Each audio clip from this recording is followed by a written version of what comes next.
세 번째는 복된 미래의 자화상으로 승리해야 된다는 것입니다.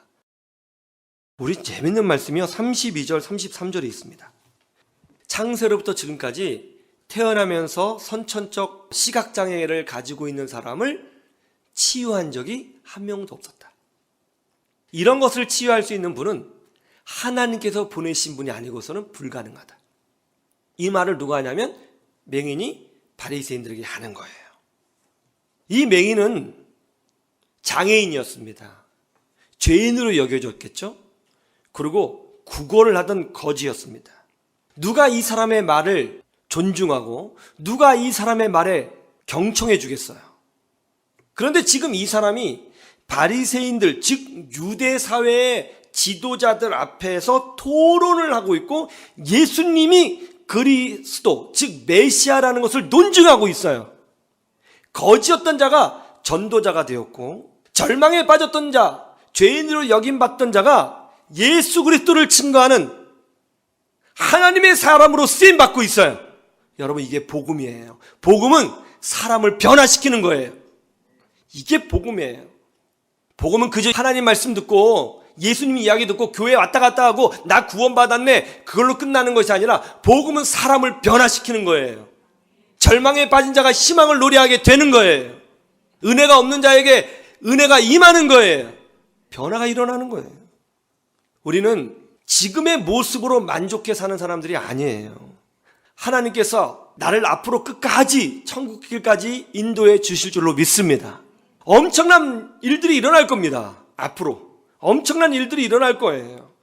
그래도 우리는 우리 그리스도인들은요, 미래를 두려워하는 사람이 아니라 미래에 대하여 기대감을 갖고 사는 사람들인 거예요. 여기에서 세상 사람과 크리스찬의 차이가 나요. 세상 사람들은 미래를 두려워해요.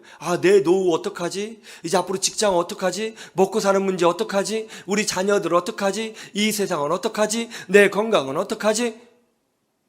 세상 사람들은 미래를 두려워해요. 그런데 우리는 어떻습니까? 우리는 미래를 두려워하는 사람이 아니라 기대감을 가져요. 앞으로 하나님께서 내 미래에 어떻게 역사해 주실 것인가? 어떻게 일하실 것인가? 그게 다른 점이 있는 거죠. 마귀는 늘 우리 마음에 절망감을 심어주죠. 두려움을 주죠. 미래를 암울하게 만들어 주는 것입니다. 그러나 하나님은 우리에게 희망을 줍니다. 하나님은 우리에게 약속을 줍니다. 내가 너와 함께 하리라. 약속을 주는 것이죠. 그래도 우리는 고백합니다. 여호와는 나의 목자시니 내게 부족함이 없으리로다. 내가 사망의 음침한 골짜기로 다닐지라도 해를 두려워하지 않을 것은 주께서 나와 함께 하심이라. 이게 기독교인이잖아요. 우리는 미래를 두려워하지 않아요. 미래를 기대해요. 우리 혼자 산다면 미래가 무섭죠. 하나님이 없이 나 혼자 산다면 미래가 답답하죠. 하나님의 역사를 믿지 않으면 암울하죠. 그러나 우리는 알아요. 역사의 주인이 하나님이심을 압니다. 하나님은 나와 동행하고 계심을 압니다. 믿습니다. 체험했습니다. 우리는 미래를 기대하는 존재예요. 여러분, 오늘 찬송 불렀죠? 지금까지 지내온 것 주의 크신 은혜라. 할렐루야. 지금까지 지내온 것 주의 크신 은혜라. 그러면 주의 크신 은혜가 여기서 멈추나요? 아니면 앞으로도 진행되나요? 앞으로도 계속되나요? 그렇습니다. 미래에 하나님의 은혜가 사라지는 것이 아닙니다. 지금까지 하나님의 은혜로 나를 지켜주심과 같이 앞으로의 미래는 더 강력하게 나와 함께 해주시는 거예요. 그런데 중요한 건 나와 함께 해주시는 정도가 아니라 나를 바꿔주세요. 나를 변화시켜 주십니다. 신앙은 변화되는 거예요. 내 인격이 변화되고 내 성품이 변화되고 가치관이 변화되고 비전이 변화되고 절망이 변화되고 눈물이 변화되고 아픔이 변화되고 신분이 변화되고 인생이 바뀌는 거예요. 그런 역사가 앞으로 일어나게 되는 것입니다. 그렇다면 우리 미래가 얼마나 기대가 되겠습니까? 하나님께서 나와 함께 하시고 나에게는 분명한 하나님의 목적이 있고 앞으로 하나님께서는 그 목적을 내 인생 가운데 펼쳐 보여주실 것이다. 이런 분명한 자화상이 우리 가운데 있어야 되는 것입니다. 이 맹인을 변화시킨 주께서 나도 변화시켜 주시고 내 인생도 바꾸어 주실 것이다. 왜요? 하나님은 동일하신 분이시거든요.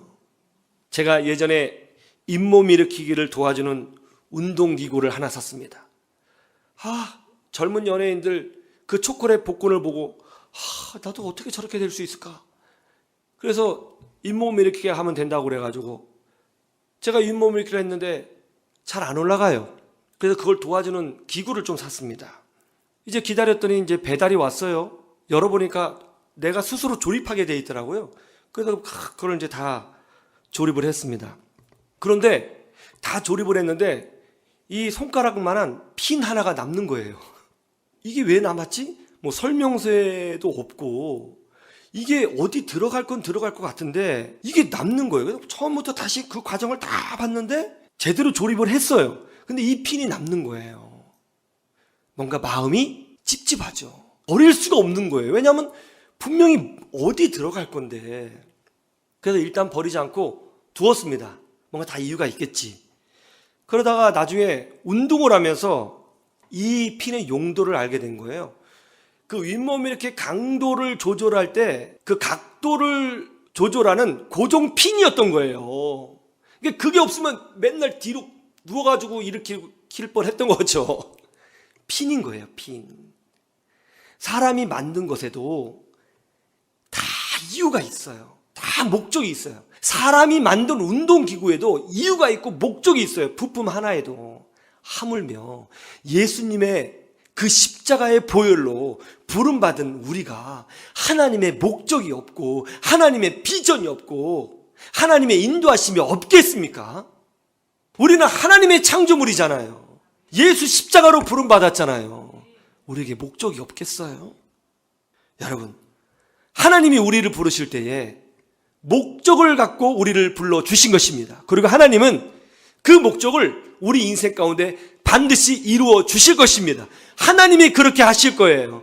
이 믿음과 자아상으로 이 코로나 기간 승리하시는 주의 백성들, 하나님의 은혜를 누리는 주의 백성들 되시기를 주님의 이름으로 축원합니다. 축원합니다.